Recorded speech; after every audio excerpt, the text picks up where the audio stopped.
바울 사도께서 말씀하신 사랑은 지금까지 상대방을 향하여 한없이 부드러웠습니다. 포용적이었습니다. 모든 것을 용납하는 그런 사랑을 이야기했습니다. 그래서 사랑은 오래 참아야 되고 온유해야 됩니다. 부드럽고 따뜻해야 됩니다. 시기하지 않습니다. 자랑하지 않습니다. 교만하지 않습니다. 무례히 행하지 않았습니다. 자기의 유익을 구하고 싶지만 자기의 유익을 구하지 않고 성내지 않고 지난주에는 악한 것을 생각하지 않는 자기 절대와 상대방에 대한 배려, 그것이 사랑이라고 강조했습니다. 근데 오늘 사랑의 정의는 그렇지 않습니다. 사랑은 상대방을 향해서 한없이 포용하고 받아들이기만 하는, 그래서 무조건적이고 지저도 없는 그런 나약한 것이 아니라, 사랑은 부드럽지만 포용적이고 관용해 주지만 때로는 단호해야 된다. 불의를 기뻐하지 않는다. 불의를 용납하지 않는다는 것입니다. 모든 것을 받아들일 수 있지만 불의한 것까지 받아들일 수는 없죠. 불의한 것에 대해서는 단호해야 됩니다. 단호히 거부할 수 있어야 됩니다. 이것이 사랑을 품위 있게 만드는, 다시요, 이것이 사랑을 품위 있게 만드는 사랑의 진정한 정의입니다. 불의에 대해서도, 불합리한 것에, 죄에 대해서도 모두 다 허용하고 다 받아들이고 용납해버린다면 그것은 사랑이 될 수가 없죠. 불의에 대해서는 미워하고 진리와 함께 기뻐하는 것, 이것이 뭐라고요? 사랑이다라는 것이죠.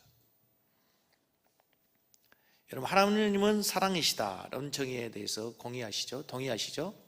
하나님은 사랑이십니다. 어떤 악인도 어떤 죄인도 다 품을 수 있습니다.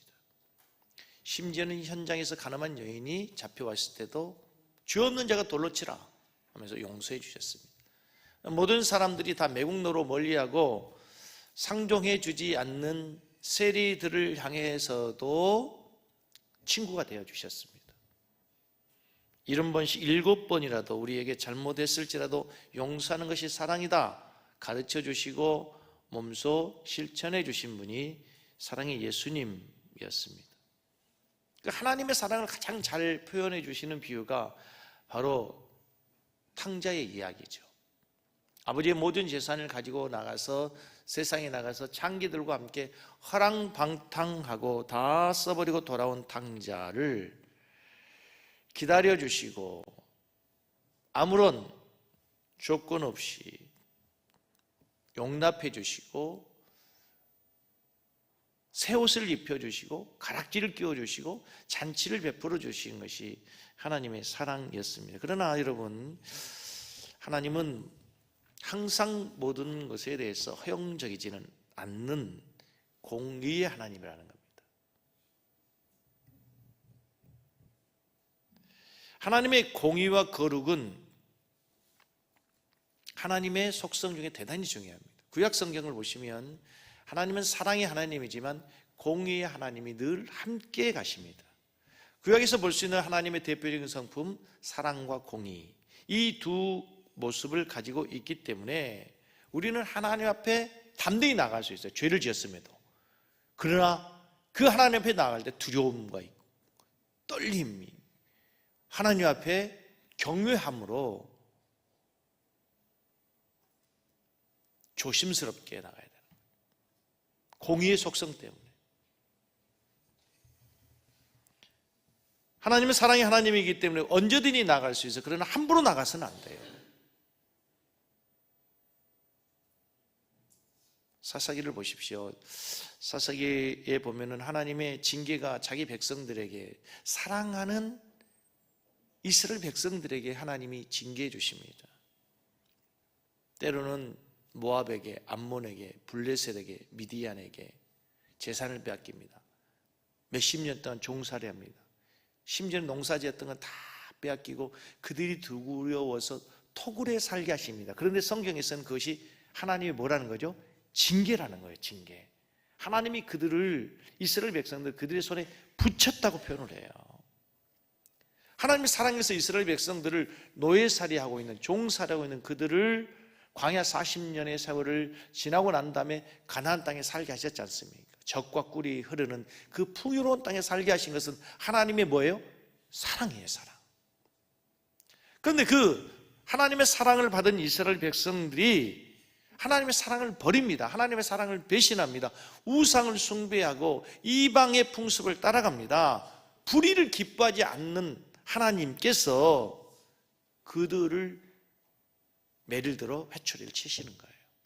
그게 불의를 기뻐하지 않는 하나님이에요. 사랑은 오래 참고 온유해요. 잘못된 것에 대해서 하나님께서는 감싸주시지만 한없이 허용적이고 한없이 모든 것에 대해 하나님께서는 다 무조건적으로 용납해 주신 분이 아니라는 거예요. 하나님의 사랑은 죄를 정당하고 무마시키는 것이 아니라 때는 불의에 대해서 하나님은 단호하게 채찍하시는, 불의를 기뻐하지 않는 하나님이라는 거예요. 그래서 여러분 히브리서 12장 6절이 있어요. 같이 한번 읽겠습니다. 주께서 사랑하는 자를 친히 징계하시되 자신이 받아들이는 아들마다 뭐 한다고요? 하나님은 사랑하는 자를 뭐예요? 친히 징계하세요. 자신이 받아들이는 아들마다 뭐예요? 채찍질하는 거예요. 왜 채찍질하는 거예요? 미워했어요? 사랑하기 때문에 채찍질하는 거예요. 여러분 이 세상에 제일 무서운 형벌이 뭔지 아세요? 무관심입니다. 부모님들이 때로는 자녀들에게 잔소리하죠. 회초리도 듭니다. 야단도 칩니다. 그런데도 불구하고 말을 듣지 않아요. 돌아오지 않아요. 그때 뭐라고 하죠? 네 맘대로 해. 이게 얼마나 무서운지 모릅니다. 네 맘대로 해. 이거는 정말 무서운 형벌인 거예요. 길을 가는데 청소년들이 못된 짓을 합니다. 대부분의 사람들이 지나칩니다. 못 본 척. 담배를 피우건 아니면 자기들끼리 못된 짓을 하건 대부분 지나칩니다. 근데 그 비행 청소년의 아버지가 그곳을 지나간다고 생각해 보십시오. 그냥 지나갑니까? 지나가는 아버지는 없습니다. 눈에 불이 나오죠. 고함을 치겠죠. 그리고 회초리를 들겠죠. 아니, 몽둥이를 들겠죠. 왜요? 사랑하기 때문에. 불의를 기뻐하지 않기 때문에. 그게 사랑이라는 거죠. 자녀를 사랑하는 것이 뭐예요? 자녀를 사랑하기 때문에 앞에 있었던 것처럼 오래 참고 온유하고 시기하지 않고 자랑하지 않고 무례하지 않고 모든 걸 다 사랑하기 때문에 할 수 있어요. 그러나 무작정이 아닌 거죠. 불의에 대해서는, 잘못한 것에 대해서는 뭐예요? 기뻐하지 않는 거예요. 단호한 거예요. 회초리를 대는 거예요. 요즘 가정에서 자녀들이 얼마나 귀중합니까? 얼마나 소중합니까? 옛날에 저희들은 부모님에게 야단 맞고 회초리 맞는 경우가 많았어요. 잘못한 경우도 많았지만 엄하게 키웠어요. 그렇죠? 그리고 부모님을 두려워했어요. 무서워했어요. 싸우다가도 아버지가 큰 방에서 안방에서 헛기침 하면 어머니가 뭐라 그랬죠? 아빠 화나셨다. 그렇죠? 그럼 어떻게 해요? 설령 할 말이 있고 다 하지 못했어도 참아요. 하지 않아요. 그렇죠? 요즘 애들은 어떻습니까? 아빠를 무서워합니까? 아빠가 아무리 늦잠 자고 있는 아들을, 딸을 깨워도 안 일어납니다. 일어나라고, 시간 됐다고, 빨리 일어나야 된다고. 안 일어날 때 아빠가 한마디 하면 뭐라고 하죠? 엄마가 일어나래. 엄마가 일어나래. 그래야 일어나지. 아빠는 안 무서워요. 엄마가 일어나래요. 벌떡 일어납니다.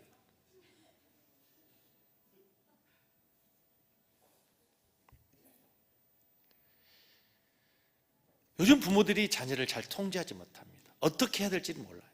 너무 귀하기 때문에. 저는 세상의 교육 아니로 성경의 말씀이 하나님의 말씀으로 믿는 자입니다. 성경에서는 초다를, 채찍질을 자식들에게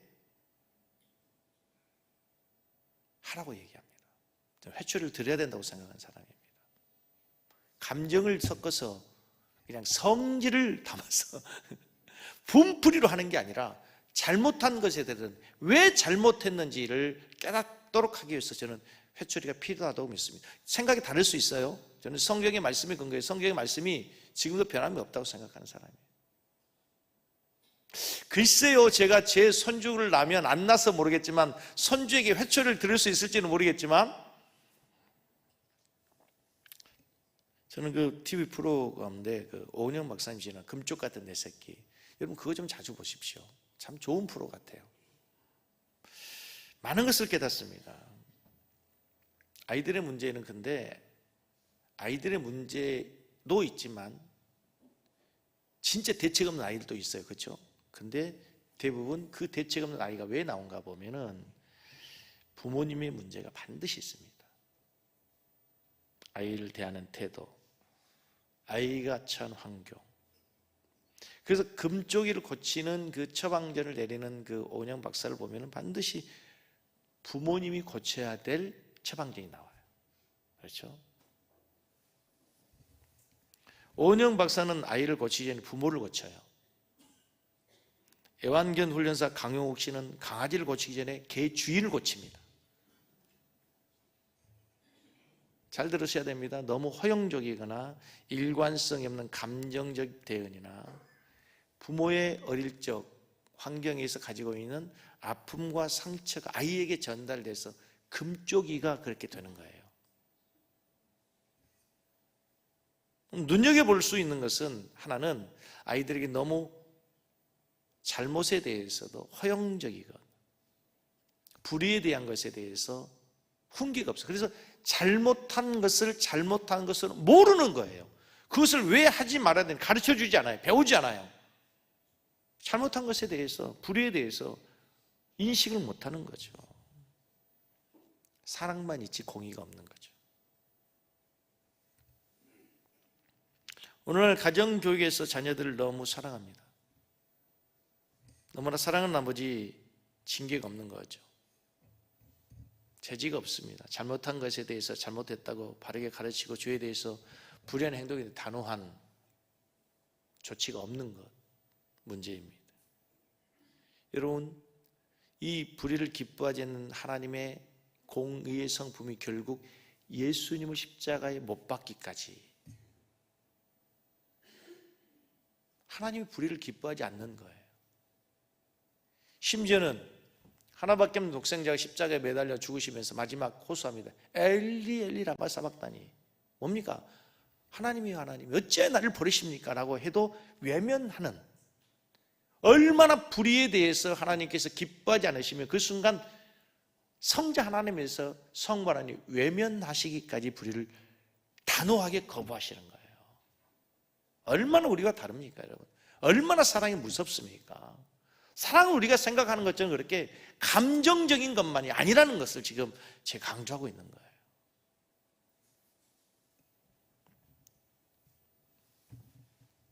남편이 아내에게, 아내가 남편에게, 자녀가 혹은 부모가 자녀에게 혹은 친구끼리 불의에 대해서 단호해야 될 때가 있습니다. 이익을 위해서 양심을 팔고 우정과 의리를 버리고 불의를 쫓아갈 때, 거짓과 속임수를 쓰는 불의한 일을 행할 때에 우리가 뭐예요? 기뻐하지 말아야 돼. 기뻐하지 말다 이 말은 허용하지 말아야 된다.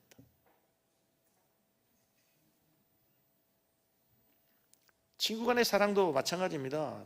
좋은 친구는 어떤 친구입니까? 일단은 마음이 통할 수 있는 친구, 마음이 통해야죠. 가까이 하면 위로가 되고 힘을 얻고 용기가 생겨지는 친구, 정말 어렵고 낙심된 일이 있을 때 만나서 차 한잔하고 식사 한번 하면 힘이 되고, 그냥 굳이 무슨 말을 하지 않아도 그 친구 보면 힘이 될 수 있는 친구, 좋은 친구죠. 그러나 여러분, 정말 좋은 친구는, 사랑하는 친구는 좋은 낱말 해주는 친구가 아니라 필요한 말을 해줄 수 있어야 돼요. 때로는 그 친구가 지금 고민하고 있는 그 문제가 불의한 일에 대하여서 옳은 일에 대하여서가 아니라 불의한 일에 대해서 하나님의 말씀과 어긋난 행동으로 인해서 고민하고 있다면 뭐 해줘야 돼요? 기뻐하지 않는 단호한,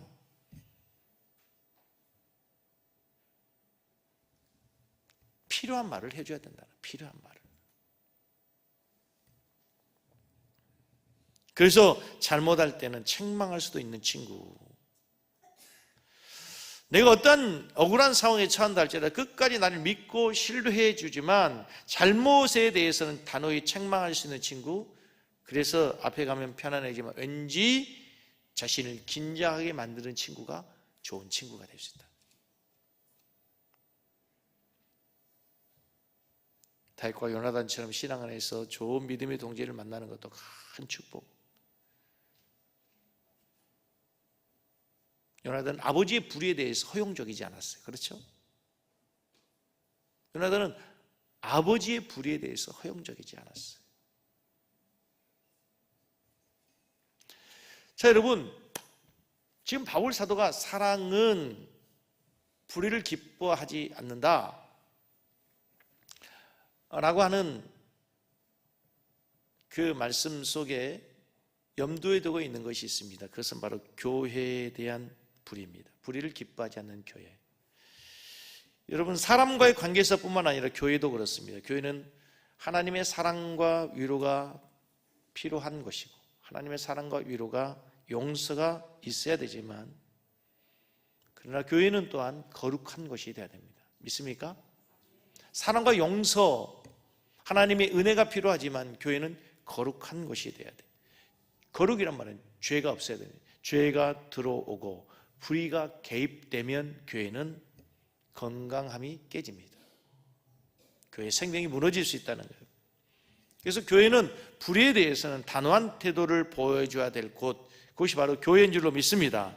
사도 바울이 사랑은 불의를 기뻐하지 않는다 말할 때 그의 머릿속에 생각나는 교회가 있어요. 어딜까요? 바로 고린도 교회예요. 지금 고린도 교회 편지를 쓰면서 바울은 고린도 교회 성도들의 불의한 일이 생각나요. 언제? 고린도전서 5장 6장에 보면 음행의 이야기가 나오잖아요.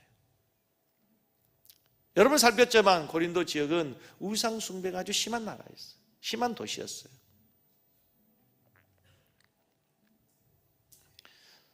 수많은 우상 숭배의 죄악으로 인해서 고린도 도시의 풍습은 음란한 도시였어요.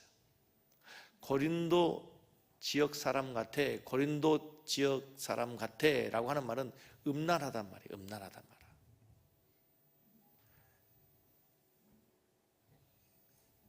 그 우상 숭배 의식 가운데 하나가 공식적으로 음행을 행하는 전통, 우상 숭배 제사의 행사 의식 가운데 하나가 뭐예요? 그냥 섹스 파티를 하는 거예요. 그런데 예수를 믿었어요. 옛날에는 예수 믿기 전에는 그것이 당연했어요. 자연스러웠어요. 그런데 예수 믿고 나서 그것이 이제 어떻게 돼야 돼요? 죄스러워져야 해요. 악한 것이라는 것, 불이라는 것을 깨닫게 됐단 말이에요. 그러면 그것을 청산했어야 되는데 아직도 고린도 교회 성도들 가운데 그 불의한 것을 청산하지 못해. 그래서 고린도전서 5장이 나오고 6장이 나오는 거예요. 그래서 심지어는 5장에서 뭐라고 얘기합니까? 아버지의 첩, 아버지가 죽었는지 어쨌는지 모르겠지만 아버지의 첩을 범하는 그런 일까지도 서슴없이 이루어지고 있는 곳이 뭐예요? 교회, 불의한 곳이 교회가 됐던 거예요. 바울은 이러한 악에 대해서 악한 자와 함께 하지 말라. 고린도서 5장 11절을 보시겠습니다. 같이 보겠습니다. 이제 내가 너에게 쓴 것은, 같이 읽습니다. 이제 내가 너에게 쓴 것은 만일 어떤 형제라 일컫는 자가 음행하거나 참남하거나 우상 숭배를 하거나 후욕하거나 술 취하거나 토색하거든 뭐라? 여기 나오는 음행, 탐낭, 우상 숭배, 후욕, 술 취함, 토색, 이게 뭐예요? 다 불의한 일이잖아요. 불의한 일. 이런 사람들은 어떻게 하라?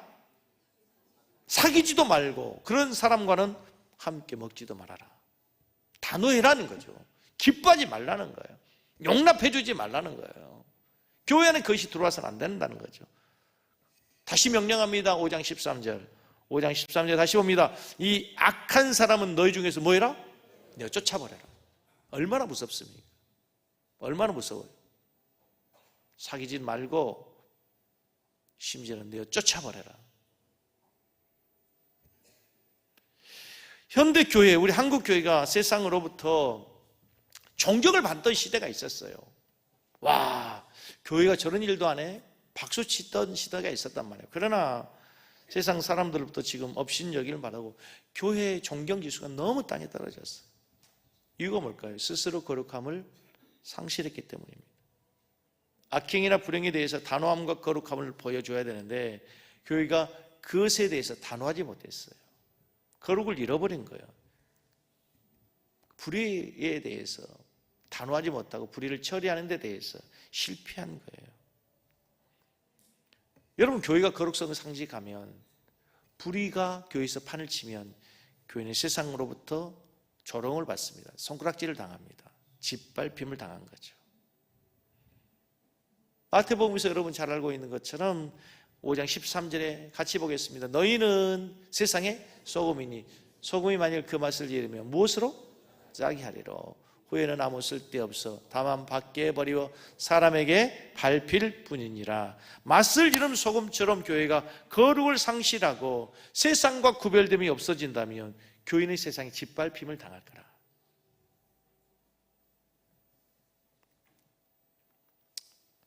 교회사에서 교회를 규정하는 본질을 4가지로 얘기합니다. 좀 신학적인데 어려운 얘기인데, 교회는 유니티, 통일성, 하나. 세상의 모든 교회는 교파가 다르고 종파가 다르고 다 다르지만 예수 그리스도를 주로 고백하는 자들은 하나의 교회다. 하나다. 두 번째는 보편적 교회입니다. 세상의 모든 교회들은 그리스도의 몸이라고 하는 하나의 동일한 공동체, 보편성을 갖고 있어요. 그 다음에 중요한 것이 거룩성과 사도성이에요.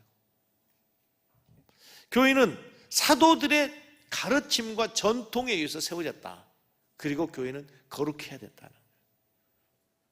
교회가 거룩해야 되는 이유는 뭐냐면 우리가 거룩하기 때문이 아니라 거룩하신 주님께서 우리를 불러 선택해 주셨기 때문에, 우리를 부르신 주님이 거룩한 분이기 때문에 교회는 거룩해야 될 줄로 믿습니다. 그래서 우리를 성도라 부르지 않습니다. 고린도전서 1장 2절을 보면요, 도대체 이해되지 않는 말을 합니다. 바울 사도가 같이 한번 읽겠습니다. 고린도에 있는 하나님의 교회 곧 그리스도 예수 안에서 거룩하여 주고 뭐라고 불러요? 성도라 부르심을 받은 자들과, 이런 사람들이 내가 편지 쓴다, 이런 얘기예요. 고린도에 있는 교회, 그리스도 안에서 거룩하여 주 성도라 부르심을 받는 자들에게 내가 편지한다. 생각해 보십시다. 지금 고린도 교회 성도들이 거룩합니까? 5장에 가면은 음행이 있고, 그렇죠? 6장에 가면은 이제 성도들 간에 소송이 있어요. 분쟁이 있습니다. 지금 고린도전서 1장 2장에 보면 파당이 있고 분쟁이 있고 서로 시기하고 질투하고 세상 사람들마다 못한, 세상 사람들보다도 못한 온갖 죄가 다 있는 게 고린도 교회입니다. 지금 우리가 고린도전서 1장부터 살펴봤지만 얼마나 많은 문제들이 있습니까? 얼마나 많은 문제가 있어요. 그런데도 불구하고 바울 사도는 그들을 뭐라고 불러요? 죄인이라고 부르지 않아요. 더러운 놈들이라고 부르지 않아요. 뭐라고 불러요? 성도라고 불러요. 우리가 부족하지만, 연약하지만 그리스도 안에서 부르심을 받아 하나님의 백성된 자들. 그래서 우리가 이제 음행이 여전히 있고 다툼과 분쟁이 있지만 이제는 우리는 그러한 삶에서 떠나 어떻게 살아야 된다는 거예요? 거룩한 자들이 되어야 된다라고 하기 위해서 바울은 이 편지를 쓰고 있는 거예요. 이 편지를 쓰고 있단 말이에요.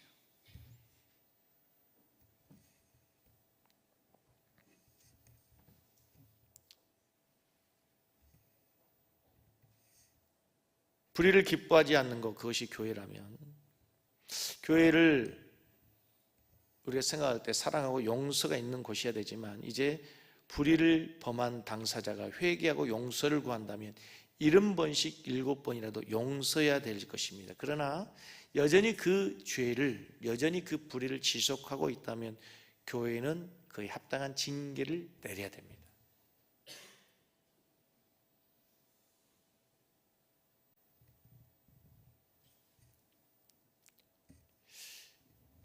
교회 당회에, 그리고 당회장이 아주 중요한 것이 이제 치리권이라는 게 있잖아요. 잘못한 것에 대해서는 책망하고 책벌하고 시벌할 수 있는 그 권한이 이제 교회의 권위의 가운데 하나 있어요. 그래서 여러분들이 세례를 받을 때, 학설을 받을 때 항상 질문한 게 바로 그거예요.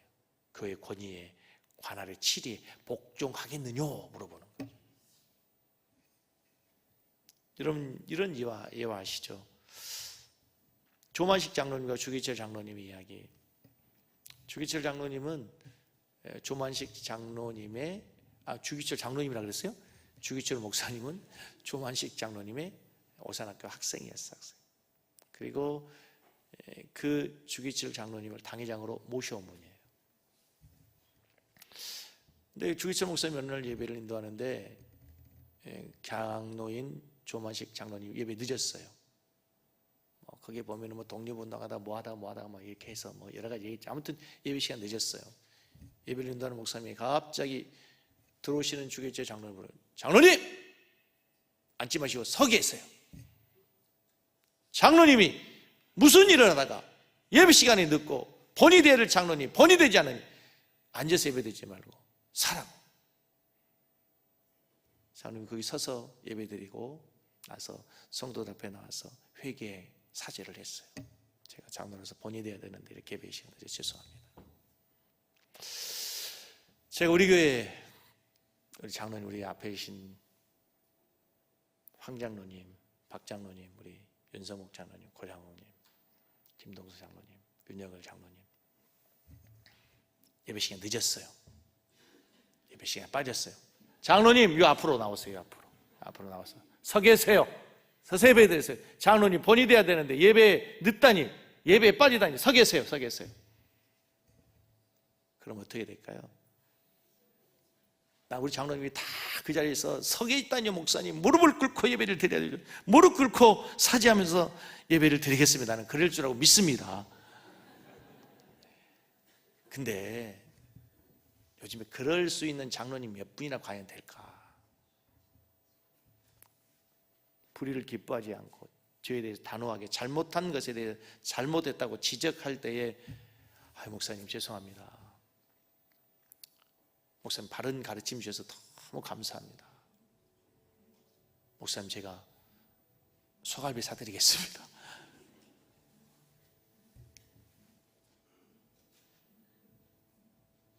요즘에는 이 징계가 없는 시대에 됐어요. 교회도.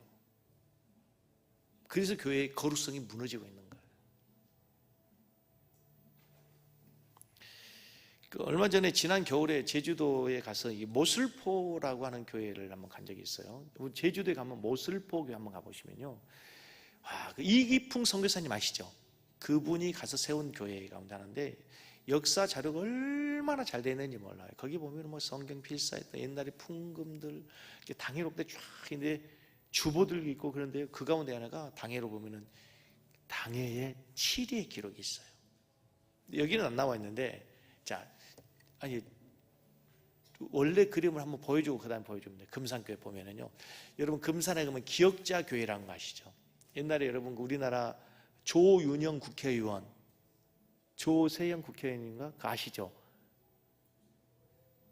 별로 정치에 관심 없고 오직 뭐 예수님의 그거밖에 모르시니까 한번 사진 한번 다시 보여주시면 금산에 가면 기억자 교회라고 하는 교회가 있어요. 그 교회 당회록을 보시면은 17회 당회록, 그 원래 처음 보내줬던 사진 한번 보여주고 이렇게 보여주면 좋을 텐데, 거기에 그 당회록을 보면요 뭐가 나오냐면 1921년 10월 하오 저녁 8시에 당회가 됐는데, 그 당회의 결의가 뭐냐면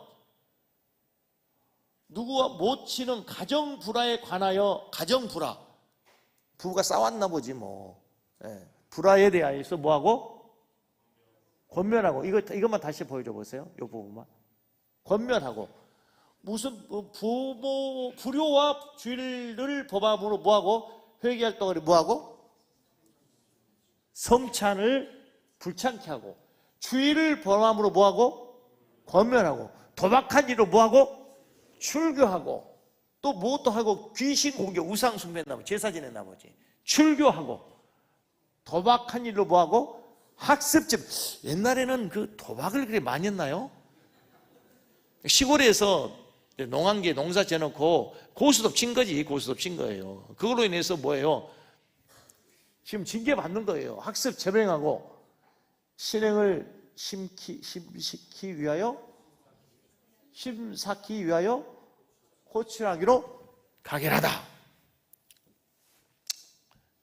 이런 교회가 되었기 때문에 잘못한 것에 대해서 단호히 성도들에게 징계하고 또 불의에 대해서 바르게 가르쳤기 때문에 이 교회가 어떤 교회가 되냐면요, 여러분 들어보셨을 거예요. 저 교회가 이제 조덕삼이라고 하는 지주가 있어요. 주인이 있어요. 근데 그 집에 이자익이라고 하는 노비가, 종이 옵니다.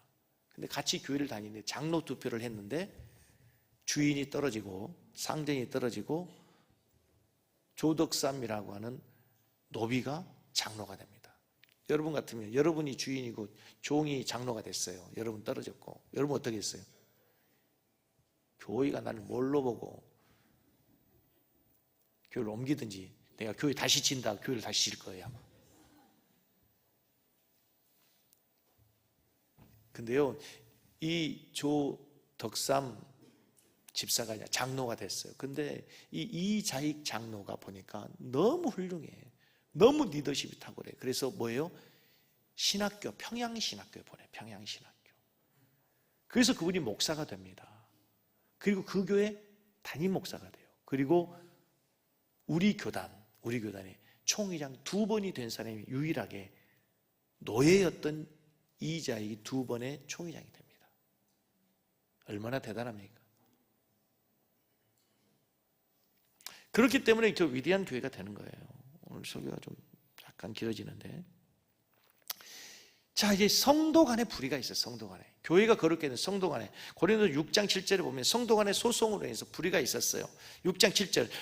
너희가 피차 송삼은 너희 가운데 이미 완연한 허물이 있나니 차라리 불의를 당하는 것이 낫지 않냐. 차라리 속는 것이 낫지 않냐. 너희는 불의를 행하고 속이는구나.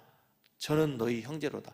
그러니까 성도 간에 서로 불의해서 서로 이익을 얻기 위해서 세상의 법정에 고소했단 말이에요. 바울은 너무 가슴이 아팠어요.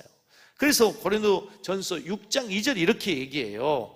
두 당사자가 불의한 세상 법정에 서 있는 모습을 보면서 바울이 이렇게 얘기하는 거죠. 2절 읽겠습니다. 성도가 세상을 판단하는 것을 너희가 알지 못하느냐? 세상도 너희에게 판단받겠거든 지극히 작은 일을 판단하기를 감당치 못하겠느냐? 우리가 천사를 판단할 것을 너희가 알지 못하느냐?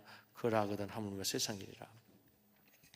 교회의 권위와 거룩함을 훼손시킨 일이라면 차라리 소송을 포기하고 불의를 당하는 것이 나을 텐데, 어떻게 우리가 세상을 판단해야 될 너희들이 세상의 판단을 받겠다고 세상의 법정에 서게 되겠느냐?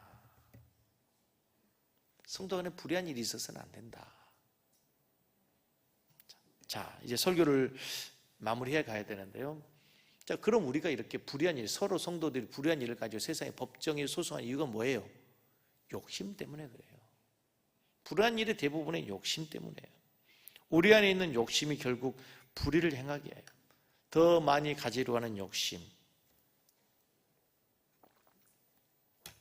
더 높은 곳에 올라가려고 하는 욕심, 내가 더 이기고 더 많이 누리고 차지하기 위한 그 욕심이 불의한 방법을 찾고 불의한 행동을 하게 되는 거예요. 그렇죠?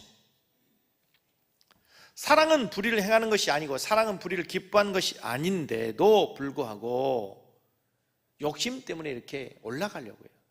군림하려고 해요. 사랑은 내 욕심으로 인해서 어떻게 해서든 이기고 올라서는 것이 아니라 져주는 것입니다.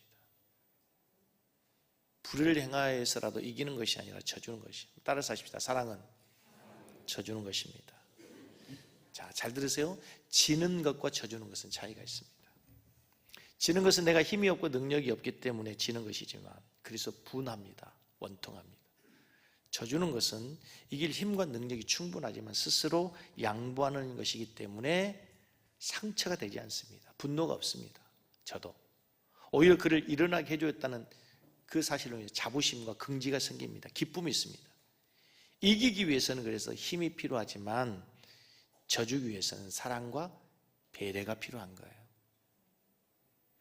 승부의 세계에서는 이기는 자와 지는 자가 늘 존재해요. 우리는 어떻게 해서든 상대방을 이기려고 하는 본능이 있단 말입니다.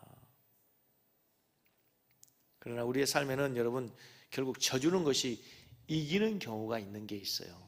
자, 2살짜리, 3살짜리 이제 걸음마 막 시작한 아들하고 아버지하고 팔씨름을 합니다. 누가 이깁니까? 누가 이깁니까? 아버지가 이깁니까? 100번 하면 아들이 다 이깁니다. 100번 하면 100번 다 2살짜리, 3살짜리가 아이고 졌네. 또 해요. 아이고 졌네. 지는 거예요. 져주는 거죠. 지는 거예요. 그 2살짜리, 3살짜리 이기는 아버지는 바보지. 그걸 이기는 겁니까 그게? 그러나 이 아이가 이제 청소년이 청년이 됐어. 20살 됐습니다. 아빠하고 딱 손 잡았습니다. 이때는 이길 수도 있고 질 수도 있는 거죠. 그렇죠? 힘을 다해서 질 수도 있고요. 아직은 안 되지 하고 이길 수도 있는 거예요. 그때는. 근데 2살짜리한테 1살짜리 이거 와 이겼다. 바보죠. 그거 바보지 그게. 나이를 먹어간다는 것, 성숙한다는 것 뭐예요? 이기고 사는 것보다 져주는 행복, 기쁨이 있다는 것을 여러분 깨달을 수 있기를 주의 이름으로 축복합니다. 언젠가 우리 장로님 한 분이 그러더라고요. 회사에서 건배사를 했는데 그렇게 했대요. 당신 멋져 그랬대요. 한번 운을 띄워보세요. 당 해보세요. 당당하고 신나고 멋지게 살되 가끔은 져주자. 얼마나 멋있어요. 당당하고. 다시 한번 이 다음에 언제 여러분들이 어디서 건배사를 해야 될 때 당신 멋져 한번 하시라고 그러고 나서 설명을 해주는 거예요. 다시 한번 당 해보세요. 당당하고 신나고 멋지게 살되 가끔은 이게 뭐가 박자가 맞아야지.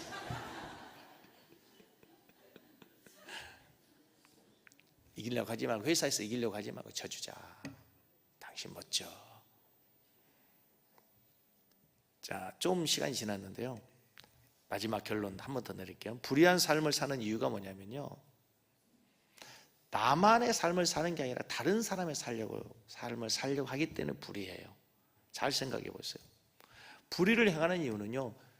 나로 살지 않고 다른 사람과 비교하기 때문에 그래요. 내 삶이 아니라 다른 사람을 살려고 하기 때문에. 내가 아니라 다른 사람이 되려고 하기 때문에. 그래서 연기하고 속이고 불의를 행하는 거예요. 나는 나로 사는 거예요. 멋이 나다, 아주 멋지다, 멋이 나다라는 말이 있죠. 그 말을 어느 학자가 이렇게 보여서 멋은 남이 아니라 나라는 뜻이랍니다. 멋이 나다라는 것은요, 남이 나다가 아니고 나는 나다. 언제 멋이 나냐면 내가 나다울 때예요. 한번 따라서 하세요. 나는 나다. 가장 멋진 때가 언제냐면요, 내가 나다울 때예요. 나는 나다울 때. 여러분 제가 설교할 때 옛날에 우리 설교할 때 뭐 조영교 목사님 설교 내신 분도 있어요. 어떤 분은 뭐 이동호 목사님 설교 내는 저는 안 돼. 그냥 안 돼. 설교가 그분들의 흉내를 내 갖고 안 돼. 그냥 저는 김종수는 김종수로 설교하는 거예요. 나는 나예요. 아멘? 내가 나다울 때예요. 다른 사람을 흉내낼 때 다른 사람처럼 다른 사람의 자리를 차지하려고 하니까 거기에 불의가 생기는 거예요. 이런 말이 있어요. 이런 속담 아시죠? 굴 파는 데는 토끼가 선생이고 구르는 데는 군뱅이가 선생이다. 토끼는요 달리는 데 재주가 있어요. 군뱅이는 구르는 데 재주가 있죠. 거북이는 빨리 달리는 토끼를 부러워하면 안 돼요. 고래는 하늘 나는 독수리를 부러워해서는 안 된단 말이죠. 근데 유일하게 다른 것들을 부러워하며 사는 존재가 사람이에요. 사람은 다른 사람을 부러워해요. 다른 사람이 가지고 있는 것을 부러워해요. 내가 가지고 있는 것을 기뻐하지 않고. 하나님이 나에게 주신 고유한 기질이 있어요. 은사가 있어요. 나에게만 주신 축복이 있잖아요. 그게 나예요. 그걸 가지고 살면 돼요. 하나님은 절대로 거북이에게 토끼 같은 능력이 없냐고 책망치 않으세요. 고래에게 독수리처럼 왜 못나냐고, 왜 재능이 없냐고 하나님은 책임을 묻지 않으신다니까요. 나에게 주신 그 은혜, 나에게 주신 축복, 나에게 주신 은사대로 살면 불의를 행할 이유가 없어요. 하나님의 말씀을 맺겠습니다. 사랑은 불의를 기뻐하지 않습니다. 왜 불의를 추구합니까? 욕심 때문에. 높아지러 가니까, 더 많이 가지러 가니까, 욕심 때문에. 그러나 여러분, 사랑은 불의를 기뻐하지 않을 뿐만 아니라 이제 져주는 거예요. 져주는 거예요. 아멘? 져주는 거예요. 차라리 져주는 거예요, 여러분. 불의를 행하는 것은 나담을 포기하고 늘 다른 사람이 되려고 하기 때문에, 다른 사람처럼 살려고 하기 때문에 그래요. 아니에요. 나는 나예요. 나처럼 사는 거예요. 당당하게 살아가는 우리 성도들 되기를 주의 이름으로 간절히 축복합니다.